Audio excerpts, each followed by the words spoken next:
¿Cómo estamos, amigos? Bienvenidos a esta segunda parte de lo que es el conflicto Colombia-Perú. ¿Por qué este video? Después de que aparentemente todo entró en calma. Porque es necesario hacer un resumen y avisarles algo de la conducta usual, según algunos especialistas, del presidente de Colombia. Colombia no reconoce la soberanía del Perú. No reconoce la soberanía del Perú Sobre la denominada Isla de Santa Rosa y desconoce a las autoridades de facto impuestas en la zona. Orgulloso de mi patria, es mi bandera y la hizo aquí, en la isla Santa Rosa, para declararla como lo que es, territorio colombiano. El ejército peruano violó la soberanía colombiana al retirar nuestra bandera y al decretar que la isla de Santa Rosa era de ellos. La violación del espacio aéreo peruano. Efectivamente, mientras nosotros desempeñábamos nuestra actividad y coordinábamos acciones en este distrito, pudimos observar cómo sobrevolaba alrededor de la isla una aeronave que desconocíamos su origen y desconocíamos también cuál era su destino. Lo que se hizo en ese momento es disponer la verificación de la nave, la matrícula, incluso si tenía autorización, tomando conocimiento luego que se trataba de una nave militar colombiana. Quisieron ingresar y yo no voy a mentir porque yo estaba en mi balsa esas horas. Entonces el policía, al ver eso, él se soltó de mi balsa con su bote y solito, solo policía berraco peruano, le ha dicho: si no te vas, yo meto bala, porque estamos en... Dice: te me vas. Señor, la ley de marítima, que no nadie es dueño, puede hacer... No, señor, pero acá no. El resumen es una cuestión bastante simple. Resulta de que algún día a Petro se le ocurrió recordar lo que dijo un exministro suyo 2 años atrás acerca del tema de la isla de Santa Rosa. Pero aquí hay que hacer una corrección inmediata. La isla no se llama Santa Rosa, el distrito se llama Santa Rosa. Antes de ser distrito, evidentemente fue un centro poblado. El detalle está en que la isla completa se llama Chinería y desde siempre se llamó Chinería y está reconocida en los tratados ya firmados en el siglo anterior. ¿Esto qué quiere decir? Que todo lo que pase en cuestión de esa isla y todo lo que pase en cuestión de otras nuevas islas detrás de la línea divisoria de Perú-Colombia le corresponde a cada país. En este caso, al Perú. Así es que no hay nada que tratar, en realidad no hay nada que objetar, pero el detalle está en que se viene hablando y se habló mucho en Colombia sobre el tema de que esta isla se formó entre los años 60, 70. Hablan de Santa Rosa. En realidad no se formó, sino más bien la isla Chinería tuvo un ingreso de agua por allí que la partió en dos. Entonces, lo que le llaman en Colombia el pequeño apéndice, en realidad es solamente una parte de la isla Chinería que hoy está retornando a lo que fue. Evidentemente, estas islas, me refiero a todas las islas que están en esa zona del río y más allá, me refiero al río Amazonas, se dan por una cuestión de sedimentación. No todas son islas que están formadas exactamente allí propiamente, sino que la sedimentación del río, por la velocidad del cauce, pues evidentemente genera que se den islas y pronto algunas desaparezcan y otras perduren. Chinería es una isla que tiene muchísimo tiempo de existencia. El detalle está en que el cauce del río simplemente está variando y la isla se viene cerrando por ese lado, así es que se está uniendo por el lado sur. El tema es aquí bastante preocupante. ¿Por qué? Porque Colombia lo que está señalando es que desconoce la soberanía peruana en esta isla por la simple razón de que no ha sido asignada siendo una isla nueva. El problema es que los colombianos primero no se dan cuenta de que es la misma isla o no se quieren dar cuenta, me refiero a las autoridades que están hablando de este tema, sino que también no se han dado cuenta de que así se forme una isla nueva detrás de la línea divisoria fronteriza entre Perú y Colombia, la isla le corresponde a Perú en este caso, porque se formó detrás de la línea divisoria. En este sentido, no se ha formado ninguna isla nueva llamada Santa Rosa. Es la misma isla Chinería, reitero, para que quede claro. Y la verdad es que aquí se está aprovechando una situación propia de la naturaleza y de la dinámica morfológica del río y no necesariamente de algo nuevo que se haya formado como sí se han formado islotes nuevos, ¿no? En este caso, incluso Chinería se podría hablar como un islote porque es bastante pequeño. El distrito de por sí es pequeño a comparación del tamaño mismo de la isla Chinería. El derecho internacional nos ampara plenamente. El Pacta sunt servanda, el tratado obliga a las partes de buena fe y justamente el tratado que él menciona, o la aplicación del tratado, el tratado fundamental es el tratado de 1922, de límites y navegación fluvial. Sí. Ese tratado tiene una comisión mixta de marcadora de límites, que es diferente a la que ahora se menciona, por si acaso, que ya tenemos su trabajo, ya demarcó los límites, ya definió los límites, y en el acta del año 1929, los dos países con sus representantes debidamente acreditados definen el caso de las islas, y dicen, estas islas, siguiendo la línea del Talhuec, a la izquierda o a la derecha, que es la línea más profunda del río. Es un principio universal, que se utiliza, yo diría casi universalmente. Concepto alemán, por lo demás, Talweg, ¿no? Bueno, efectivamente, ¿no? Entonces, en el 29 se dice, estas islas son tales, tales, tales para Colombia, estas son tales, tales, y la isla Chinería es para Perú. Expresamente se dice. Y de esa época nadie discutió el tema. Fue una isla siempre peruana. Lo que pasa es que, obviamente, por razones hidrográficas, los ríos se mueven. Y sobre todo ríos de la inmensidad, de la magnitud, de la importancia, de los meandros, de todas las características que tiene hoy día el río Amazonas. Lo que ocurrió fue que, décadas después de cuando se había establecido que era una isla peruana, que el presidente de Colombia no la menciona con ese nombre. No. Y es el nombre que le da el acta del 29. Chinería. Si quiere apegarse a los tratados, que le diga el nombre que le pone el tratado, que es Chinería. Con los años, en un lado de la isla hay una población que se llamaba por eso de Santa María. Esa es de Santa Rosa, perdón, Santa Rosa. Entonces, en la zona de Santa Rosa era parte de la isla. Y que ocurre es que por razones que estaba mencionando de las características de este río, esa parte, una parte sur, la parte más pequeña, se separa de la isla. Pero es parte de la isla misma. Es la parte de la isla que fue adjudicada y asignada al Perú. Y después esa isla nuevamente se integra. Luego de esto y de la declaración de Petro vino el tema del sobrevuelo del Super Tucano colombiano en espacio aéreo peruano. En el mismo día de la celebración de la independencia colombiana, en la que Petro se trasladó a Leticia, que está exactamente al frente de la isla Chinería. Petro trató aparentemente de ser muy convincente con lo suyo y además de eso lanzó arengas, como todo izquierdista revolucionario, a instituciones educativas, comunidades nativas, comunidades asentadas en distintos lugares, como para que entren en pie de lucha dada la situación. Eso se transmitió en directo, está grabado en video, no estamos nosotros agregando mucho en este sentido, simplemente no estamos dando las palabras exactas. Los pueblos peruano y colombiano deben definir qué queremos hacer con el río, con las selvas amazónicas y el universo al final, porque estamos aquí en uno de los centros del corazón vital del mundo. ¿Qué queremos hacer?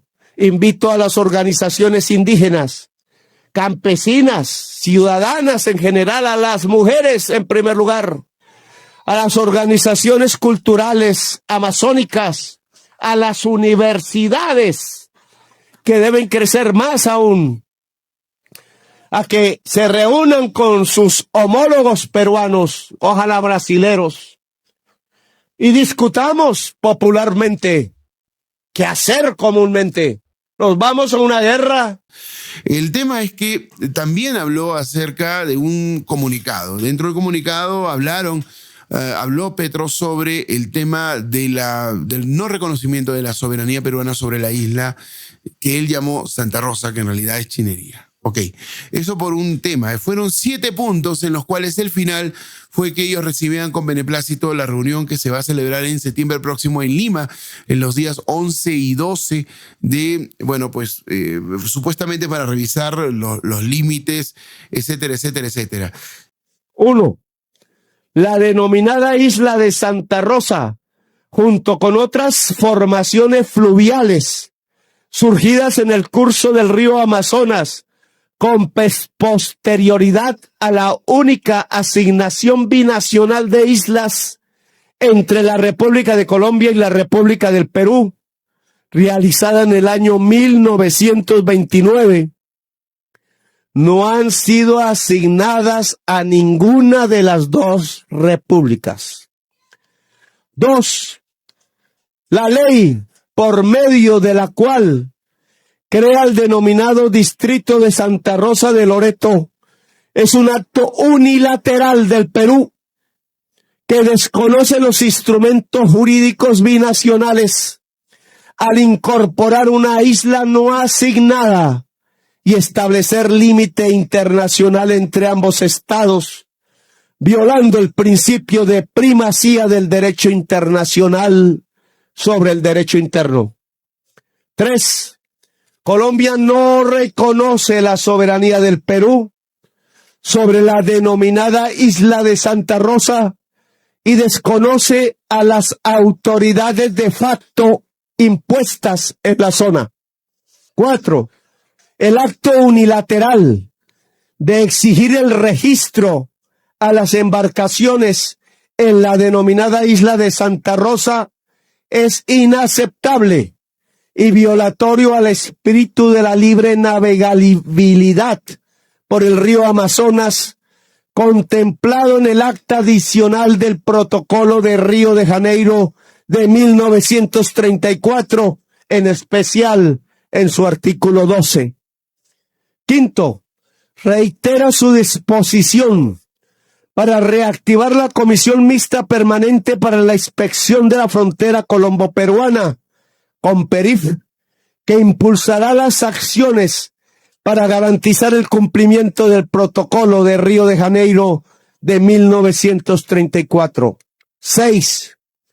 Recibe con beneplácito la invitación del gobierno de Perú para participar en la Comisión Mixta Permanente para la Inspección de la Frontera Colombo-Peruana, COMPERIF, que tendrá lugar el próximo 11 y 12 de septiembre del 2025 en la ciudad de Lima.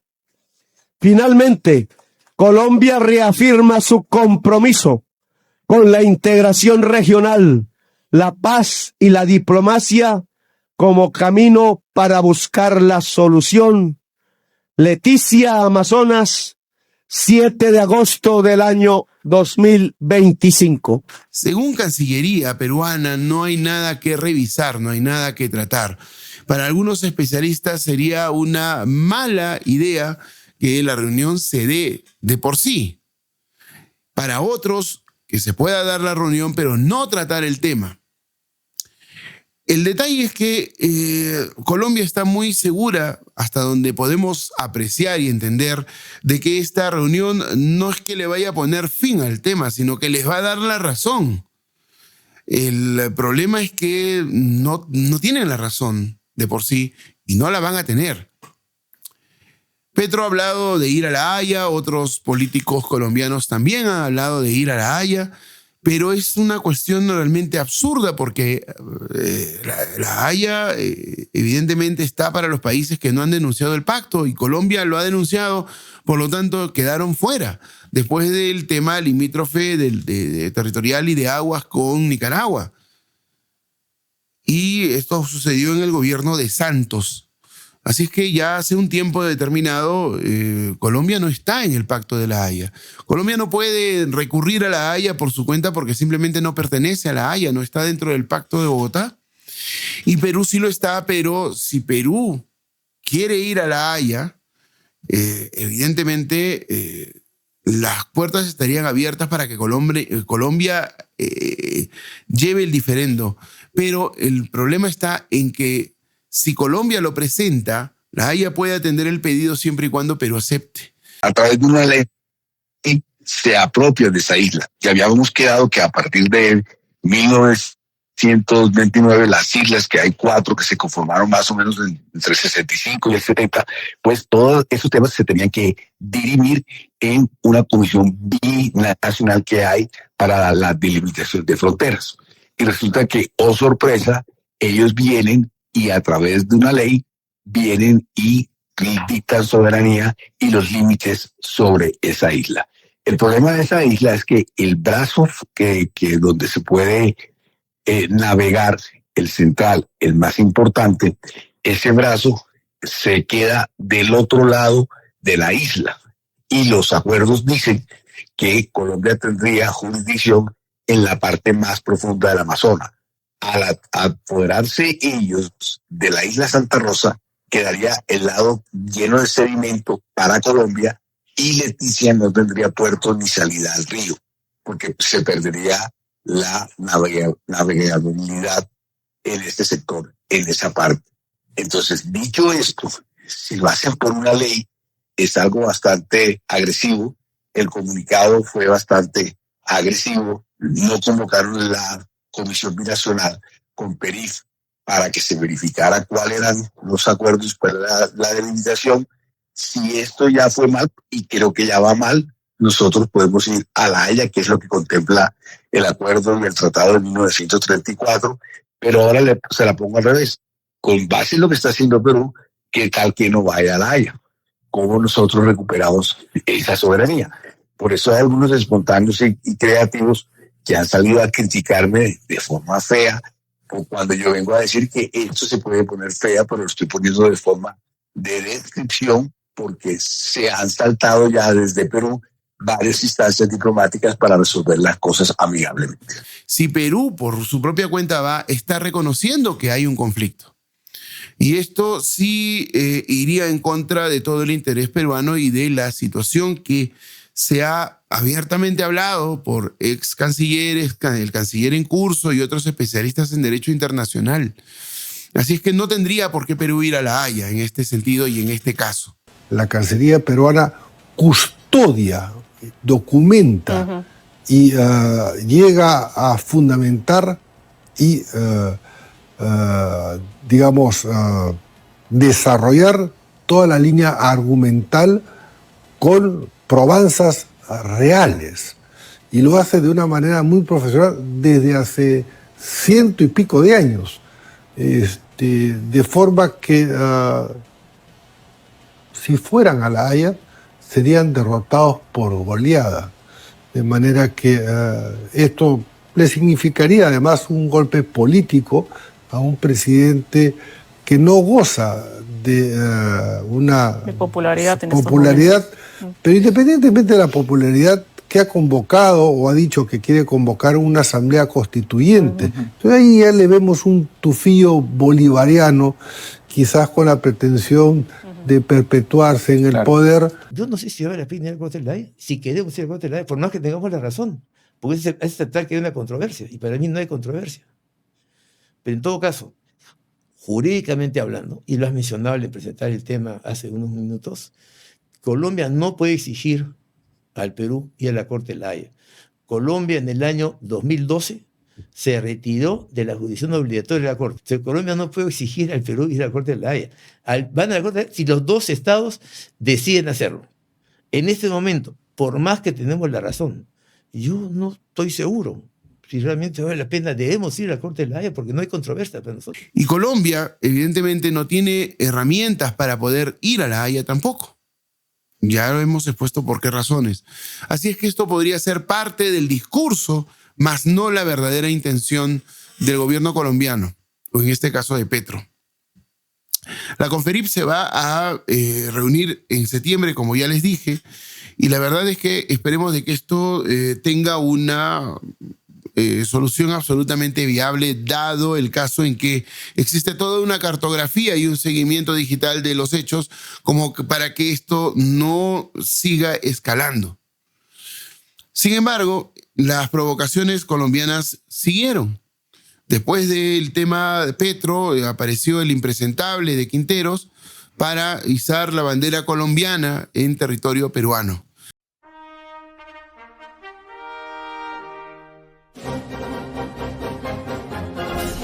Y decir 4 o 5 estupideces a las cuales los colombianos están acostumbrados de este psicópata. A mi parecer es un psicópata.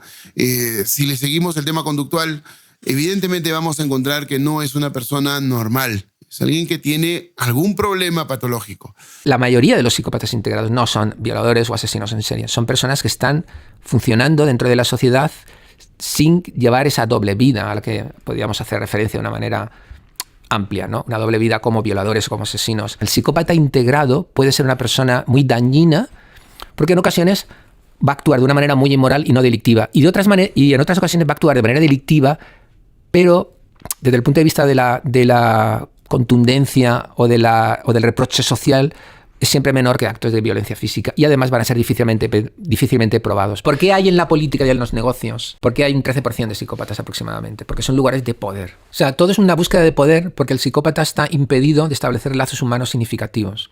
Lo que realmente nos hace plenamente humanos son los vínculos.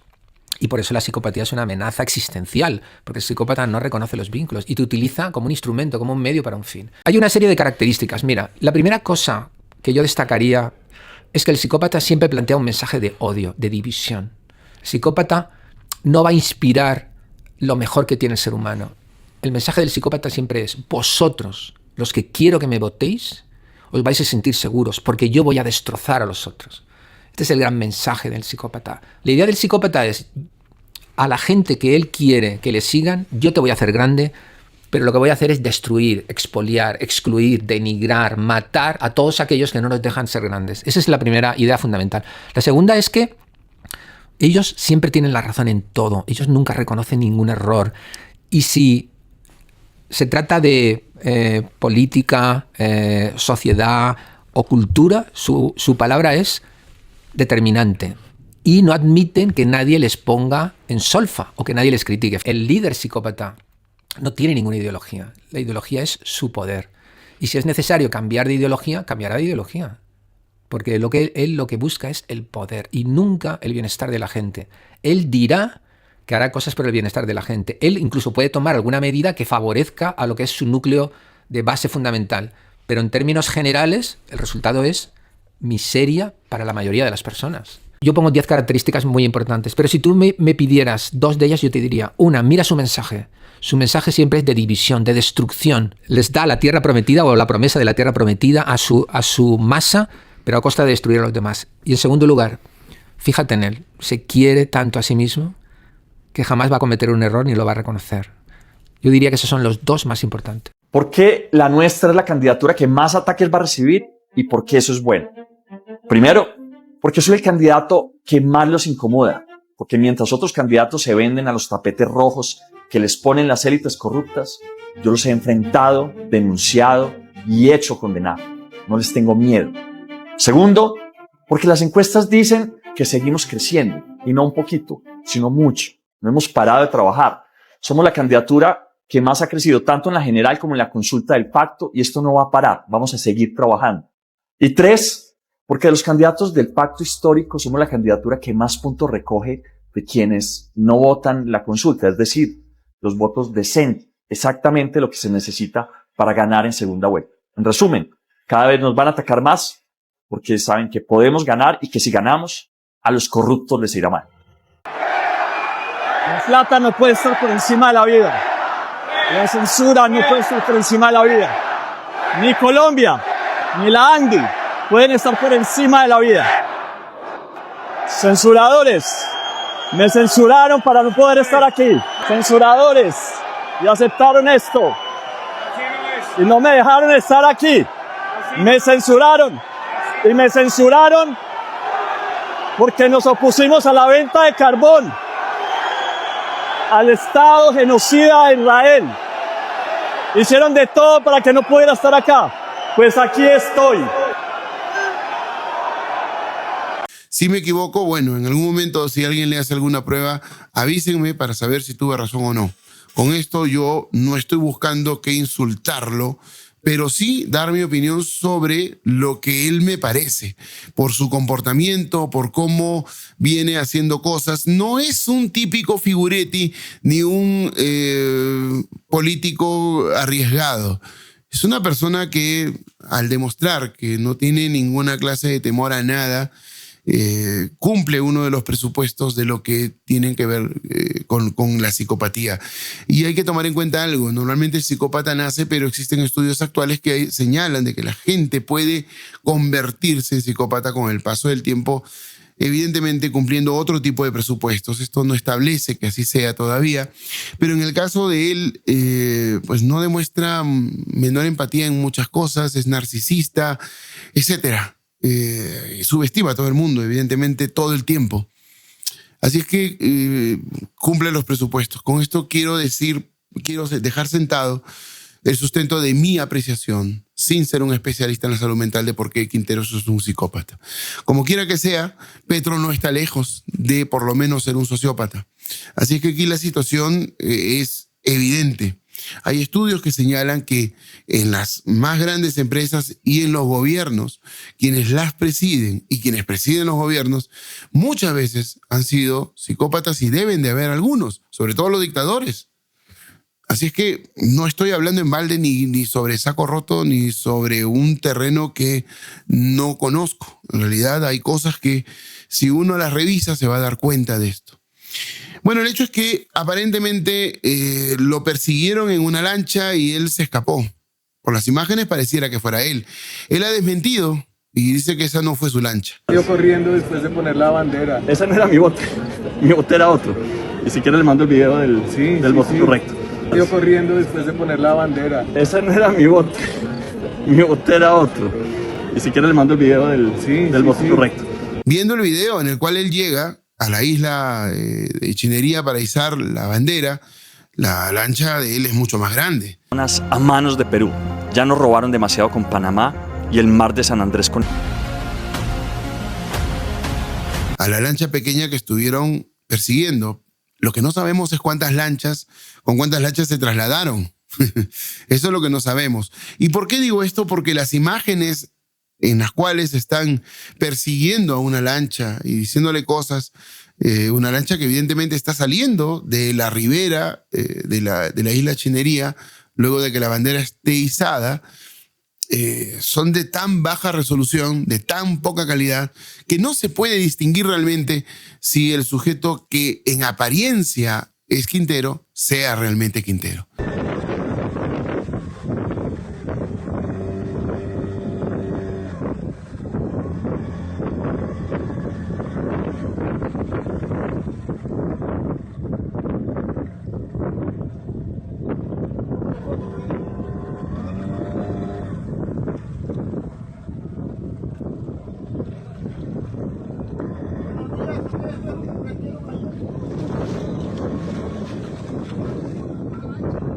¿Y esa bandera que está ahí en medio, la pro de quién es entonces? ¿Ah? ¿De qué es la bandera? Pedazos de ignorantes. Aprendan a perder, hermano. ¿O quieren que quitamos Leticia? ¿Ah? ¿O quieren que quitamos Leticia? ¿Ah? ¿Quitamos Leticia? ¿Eso es lo que quieres? ¿Que quitamos Leticia? ¿Ah?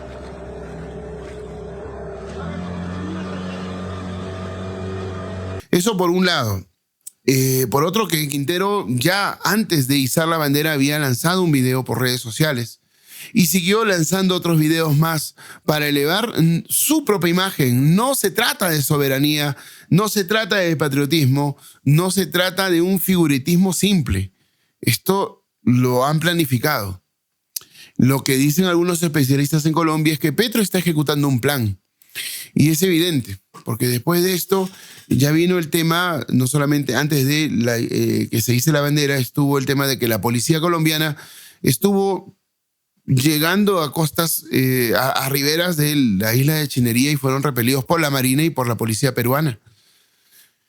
Luego de esto vino el tema de los supuestos topógrafos que fueron pues detenidos y retenidos por la justicia peruana.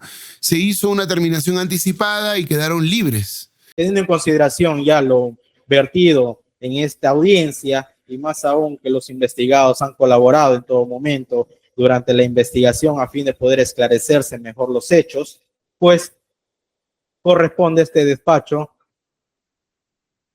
aprobar el acuerdo de terminación anticipada conforme lo faculta el numeral 6 del artículo 468 del Código Procesal Penal. Por estas consideraciones, en uso de las atribuciones que me confiere el artículo 138 y 139, inciso 1 de la Constitución Política del Perú y el artículo 1 de la Ley Orgánica del Poder Judicial, impartiendo justicia a nombre de la Nación, se resuelve aprobar el acuerdo de terminación anticipada propuesta por el representante del Ministerio Público, los investigados Carlos Fernando Sánchez Ordegón y John Willington Amía López, debidamente representados por su abogada defensora, asimismo conforme la representante de la Procuraduría Pública del Estado, en los términos que se indican.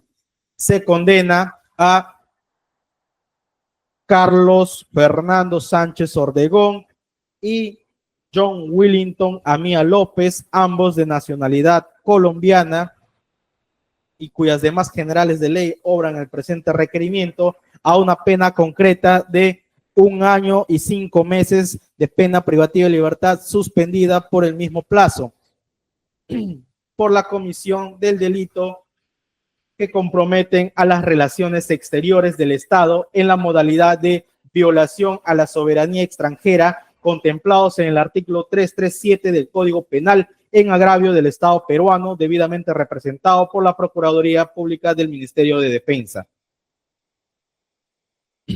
Se fija por concepto de reparación civil la suma de 4.500 soles, la misma que será cancelada en una sola cuota a través de depósito judicial al Banco de la Nación, cuyo certificado de depósito deberá consignarlo a este juzgado de investigación preparatoria a fin de ser endosado posteriormente a la parte agraviada, dentro de las 24 horas de dictada la presente resolución. Bueno, todo esto es una sumatoria de hechos que nos hacen pensar que la postura de Petro o bien fracasó porque lamentablemente para sus intereses en los medios colombianos no tuvo más que repercusión en los medios afines, que son pocos, y en el resto de medios o bien no se llegó a tratar con contundencia del tema o se trató con contundencia pero de una manera más objetiva que no les fue favorable ni a Petro, ni a sus intereses, ni a la gente que estuvo cercana a él, afín a él. Así que por ese lado puede ser un cambio de marcha, dejar que esto lo maneje la diplomacia colombiana y peruana y seguramente se mantengan las cosas como tienen que ser. Quizá el hecho de que nuevamente se abran las vías con embajadores, hace 2 años no teníamos embajadores en ninguna de las capitales, me refiero a que no había más que un trato comercial después de los desaguisados y desajustes entre la presidenta de Perú y el presidente de Colombia. El detalle es que preocupan 2 cosas. Primero, que Petro está buscando cualquier cosa para perpetuarse en el poder, ya se vienen las elecciones del próximo año y aparentemente hay una contra Petro políticamente hablando en Colombia, pero también está cualquier cosa siniestra que pueda pergeñar Petro o sus allegados para que él se mantenga en el poder. Una de estas cosas se venía hablando que era posiblemente el llegar a un estado de guerra como para que Petro suspenda las elecciones y se perpetúe en el poder. Por un lado, el tema patriótico, que siempre funciona cuando se dan estas cosas, no cundió en Colombia. Petro se queda o en cabeza propia, muy difícil, o en cuerpo ajeno ayudado por Santos, que es un tramposo, un bandido horrible. Entonces, ¿cómo logra ese plan? Uno de ellos es que no haya elecciones, suspender las elecciones. ¿Y él cómo lo puede hacer? Pues, por más hábil que sea el calvito de Montealegre, él no va a poder inventarse con su nebulosa dogmática penal alemana la figura constitucional que lo permita. Ahí la tiene. Le voy a decir cuál es. La guerra internacional que quiere montar con el Perú. Composición del lugar, como dicen los jesuitas. Yo no creo que todavía, que no, esa sería de tiempo. Pero a comienzos del año, el señor Petro, que es un torcido, decide invadir el islote, porque eso no es ni isla, el islote de Santa Rosa. ¿Qué pasa? Estalla la guerra. ¿Por qué? Porque allá hay fuerzas más peruanas. Y Perú no es Bolivia, pues, ¿cierto? Perú tiene cierta capacidad militar. No mucha, pero la tiene. Y Colombia tampoco tiene mucha. Prueba de ello es que en 70 años no han sido capaces de ganar una guerra con la guerrilla. Entonces, eso crea una situación de emergencia constitucional total. Total. Y el Plena con plenos poderes. Suspende las elecciones. Eso es lo que puede pasar. Ese es un plan siniestro de Petro. Entonces, él, es decir, suspende las elecciones. ¿Quién va a decir que no? La Corte la suspende. Es decir, es una situación de guerra internacional. Él crea con plenos poderes. Yo creo que él está buscando eso. Él es un malicioso, un torcido. Por eso es que es tan amigo de Quintero. De repente algún fanático de Petro o un izquierdista trató de llegar a escalar esto en redes sociales, pero no ha cundido. Y vamos a ser más claros, mucha de la izquierda colombiana no ha sido muy afín a este tema, porque parece que lo han calculado, lo han medido bien y esto no iba para más. El hecho de perpetuarse en el poder de Petro tenía que ver con este tema de una guerra, de llegar a escalar a una guerra y de que él se quedara más tiempo. Estando ya con una plenipotencialidad otorgada por el estado de guerra, Petro podía convocar, activar el poder constituyente y convocar a la nueva constitución, a la asamblea constituyente y quedarse al mando. Los colombianos estaban temiendo esto y se hizo público. Pero el detalle está en que como esto no ha cundido, podría darse que se dé un cambio de ritmo y las cosas se retomen, digamos, en su cauce normal. Pero hay un detalle, que Petro no tomó en cuenta que la diplomacia peruana, a pesar de haber sufrido golpes cuando ingresó el asno de Castillo como presidente, y que Boluarte representa una continuidad de un gobierno, digamos, que parece más una fiesta patronal que algo formal, y que Boluarte con Petro tuvieron ese desaguisado en el cual ya Boluarte le negó el saludo públicamente.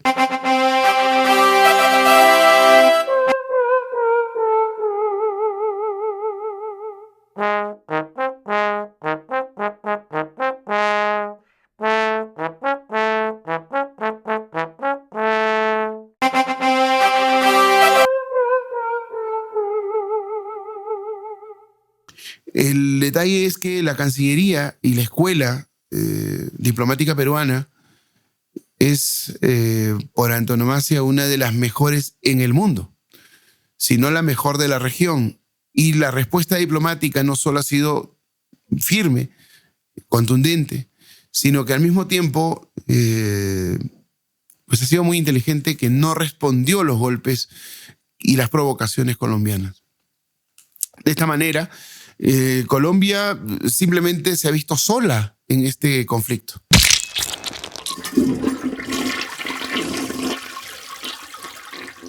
Pero la parte que preocupa mucho es que hay especialistas en Colombia que conocen muy bien a Petro y que han señalado que Petro normalmente da un primer golpe y espera, se agazapa para dar con mayor contundencia un golpe, quizá no final, muchas veces sí final, pero otros golpes que vendrían a ser mucho más contundentes, que podrían conllevar a un conflicto mayor. Esto va a depender del cálculo y del planeamiento que se tenga.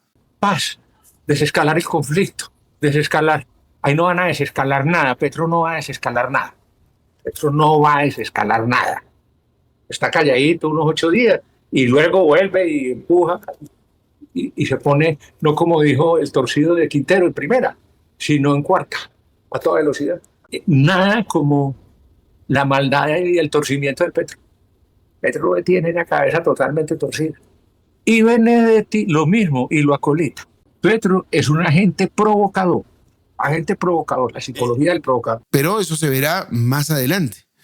Probablemente o antes o después de la reunión de la Conferip que se va a dar en Lima. Para terminar esta segunda parte, y la verdad es que debería de ser algo así de simple la solución, es que Colombia, este tema ya lo sabía desde el año 2006-2007. Estamos hablando de hace 19, 18 años, sabían que se iban a quedar sin el acceso al río Amazonas por el lado de Leticia, que es el único lado que tienen acceso al río Amazonas. Olvidando Colombia de que esta zona la obtienen prácticamente como un beneplácito peruano en los tiempos del presidente Leguía. Lo más curioso es que el Perú, el año 1912, con Benavides de coronel, desde Chachapoyas, desde Moyobamba, desde Chiclayo, se mete por todas estas partes y llega a La Pedrera, que está allá, acá está La Pedrera, a derrotar al ejército, a los invasores colombianos. Ya. El año 12. Esa es La Pedrera. Esta es La Pedrera. Ya. Y uno ve La Pedrera y está después del Caquetá. Ajá. Entonces, hasta el Caquetá, el Perú tenía presencia, manejado y dominado por el Perú. No solamente eso, sino que Julio C. Arana, el rey del caucho, tenía sus concesiones peruanas en esa zona. 8 millones de hectáreas. Ya. Colombia no tenía presencia allí. Leguía había cerrado ya fronteras con Bolivia, decía que el Perú no podía vivir sin fronteras, tiene razón. Había cerrado la frontera con Bolivia, quería cerrar la frontera con Chile, que recuperó Tacna y Arica, que no se podía todavía. Y luego quería cerrar la frontera con Brasil porque avanzaban, y si no cerramos la frontera ahora, llegan al Pacífico. Entonces la cerró también con Brasil, cediendo. Y entonces llegó a Colombia, hay que cerrar la frontera con Colombia. Y en Colombia había 2 cosas que hacer o 3 cosas que hacer. Primero, Colombia había perdido Panamá, estaba muy resentida con los Estados Unidos, había recibido una indemnización de Estados Unidos de $8 millones para hacer una serie de obras en Colombia, que Estados Unidos le pagó para compensarla. 8 millones de esa época que hoy deben ser 8.000. Mínimo. 8.000, ¿ya? Leguía quería estar bien con Estados Unidos por 2 motivos. Primero, que lo ayuda a resolver el problema de Chile, porque ya venía una misión después americana para el tema del plebiscito, y después Estados Unidos quería compensar a Colombia dándole salida al Amazonas. Porque o sea, cambiar Panamá por el Amazonas. Y entonces había que darle por el Amazonas que no era de Estados Unidos. Sí, por supuesto, pero Leguía era un proamericano. Se reúne con su íntimo amigo Lozano, con el cual había compartido muchas experiencias en Londres, porque Leguía vivió en Londres. Entonces Lozano llega a Lima, se encierra con Leguía, y a medianoche le entrega el borrador del tratado Salomón Lozano, y Leguía llama al canciller Salomón y dijo: firme usted acá. Y firmó. ¿Y el Congreso? Nada sabía. Nadie sabía nada. Nada. Lo hizo Leguía solo con Lozano. O sea, él acordó los límites y ahí terminó la... Pero el año 22. Ya, pero... 5 años después, le manda el tratado al Congreso para que lo aprueben a un Congreso totalmente leguista. Sí. Totalmente leguista, que lo aprobaron. Hubo debate interesante, pero lo aprobaron. Lozano le dijo: oiga, acá estos ríos son paralelos. No hay un problema, corramos la frontera. Porque la discusión era el Caquetá. ¿Las 2 riberas son de Colombia o son de Perú? O una ribera es de Colombia y otra de Perú. Eso se debió aceptar. Claro. Una ribera de Colombia, otra de Perú. No. Corrieron la frontera al Putumayo. Entonces, en el Putumayo... perdimos un espacio enorme. 220.000 kilómetros cuadrados. ¿Qué tamaño es eso?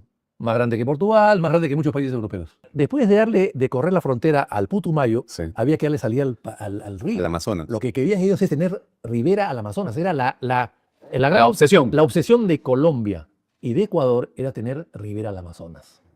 Esa era la opción. Y acá le dieron, entonces hicieron esto es un dibujo de un estudiante de geografía. Obvio. Esto es una perfecto trapecio. Sí.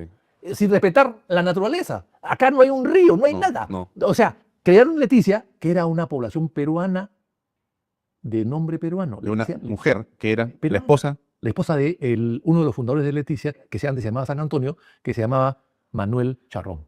Manuel Charrón tenía una esposa. Que se llama Leticia, que adoraba oso, le puso Leticia. Y que cuando se da la guerra colombo-peruana en la época de Sánchez Cerro, Perú quiere quedarse con el Amazonas colombiano y han dicho que no van a dar un paso atrás. Pues yo menos. Y si Dios quiere y soy elegido presidente, no dejaré que nos quiten ni un solo centímetro de nuestro territorio. Esta no es la primera vez que Perú intenta quedarse con pedazos de Colombia. A principios del siglo pasado trataron de quedarse no solo con el Putumayo, sino además invadieron Leticia, esclavizaron colombianos, indígenas, con la ayuda de empresarios y acolitados por el gobierno peruano, que como hoy se hizo el loco para dejar que esos empresarios se tomaran el terreno. Bien por el presidente Petro, que le ha devuelto la dignidad a Colombia y a sus relaciones internacionales. No se dejó de Trump y menos se va a dejar de Perú. Yo tampoco. casi todos los habitantes de Leticia eran peruanos, no colombianos. Así que la dialéctica que ellos dan, o bueno, la dialéctica, la retórica que ellos dan sobre que los soldados peruanos avanzaron y torturaron y mataron gente cuando llegaron a Leticia, cuando la quisieron tomar, es completamente falsa, porque no podían hacer eso. Primero, que la idea no era llegar a eso. Segundo, que no podían hacer eso con compatriotas. Casi todos los habitantes eran peruanos. El tema es que el ejército llegó hasta Caquetá, que era la frontera natural. Pero es un tema histórico que podemos hablar después. Yo digo esto porque al final de cuentas, Colombia se vio muy beneficiado con una salida al Amazonas. Digamos que un poco en pos de la hermandad de dos países y también por un tema que básicamente la Amazonía no le interesaba en ese tiempo al gobierno peruano y porque Leguía era pro norteamericano y evidentemente no es que fuera tanta la presión para que esto sucediera, sino porque él siempre estuvo de acuerdo con esto. Por algo se ocultó el tratado como 5 años. Pero volviendo al tema, los colombianos, el gobierno colombiano ya sabía, hay que recalcar, el gobierno colombiano, no los colombianos, el gobierno colombiano, ya sabía que era necesario tomar acción sobre esa parte del río, que era el Talbej. El Talbej, cuando se hizo el tratado, era la parte más profunda del río y sobre esa parte más profunda quedó para Colombia un lado y para Perú el otro. Línea divisoria únicamente, y allí queda refrendada, establecida y finalizado todo el proceso de demarcación fronteriza. Petro sale con la tontería de que como ahora el Talbej está por el lado del Perú, entonces todo lo que corresponde hacia el norte le corresponde a Colombia, que es una reverenda estupidez y demuestra su ignorancia supina en cuanto a muchos temas, entre ellos este.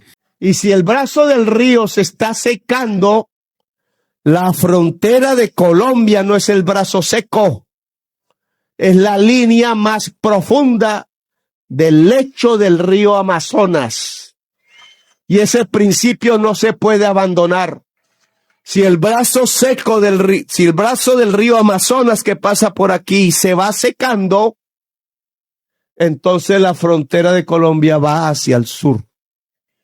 Y el pueblo de Leticia, su municipio, sigue y mantiene su contacto con el río y sigue siendo puerto internacional. Ese es el objetivo. El derecho internacional no puede cambiar una frontera por este caso. El Talbej sigue siendo el mismo, lo que pasa es que está lleno de sedimento, pero tampoco cambiaría.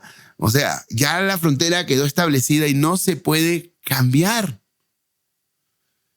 O sea, es una cosa que no tiene real sentido.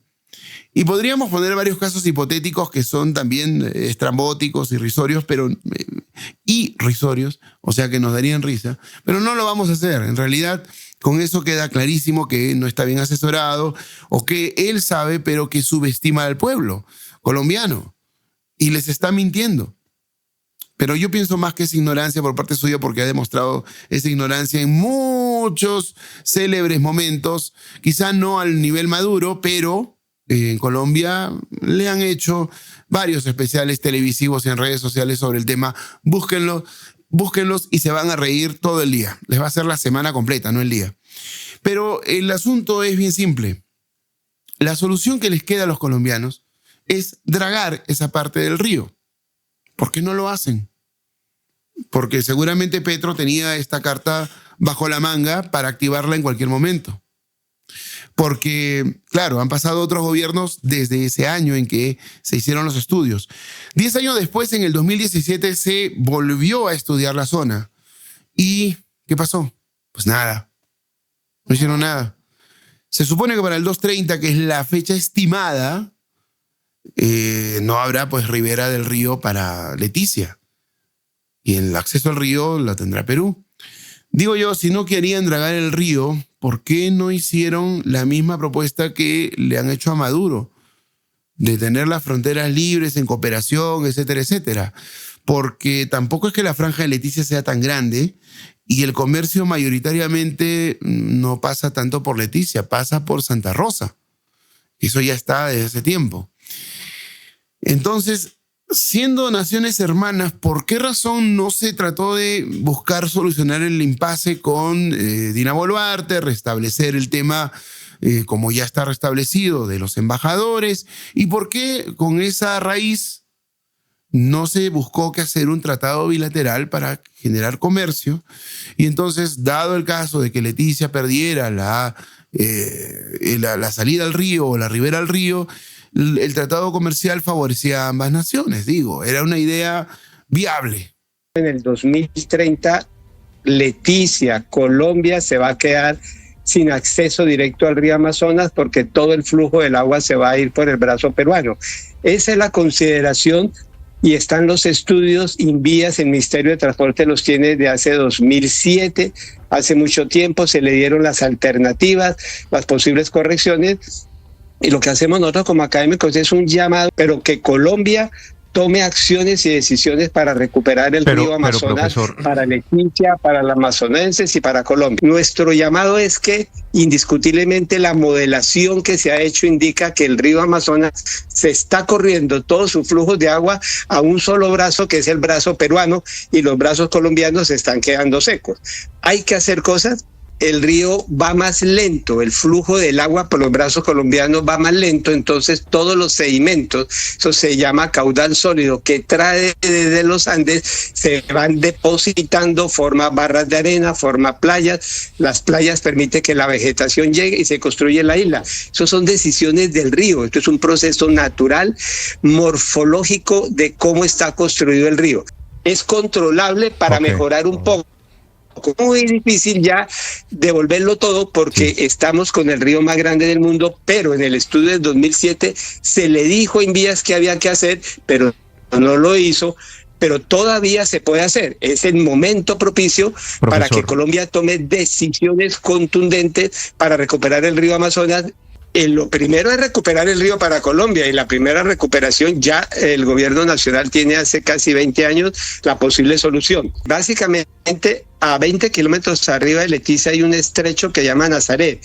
Ahí pasa el 100% del agua del río Amazonas en ese momento. Y hace 40 años el río Amazonas comenzó a fluir más rápido por la ribera peruana y más lento por la ribera colombiana. Quiere decir que cuando un río va más lento, y eso le pasa a cualquier río o tramo de río del mundo, cuando va más lento deja lo que carga en el agua, que son sedimentos, materiales. Esos sedimentos se van quedando en el fondo del río. Hay un momento en que ya ese sedimento forma una playa, es decir, sale por el nivel de inundación del río. Luego de la playa llega vegetación, plantas, árboles, arbustos, y forma una isla. Eso se llama islas de cauce. El río las mueve para un lado, las mueve para el otro lado, las puede destruir totalmente o las puede partir y todo. Entonces hay una nueva geografía. El río tomó la decisión hace mucho tiempo de irse más en flujo de agua por la parte peruana, y entonces los brazos colombianos, que cada vez van a tener más islas, y las islas que tienen a crecer más van a hacer que hacia el 2030 o más o menos años no va a pasar flujo de agua durante 8 o 9 meses del año.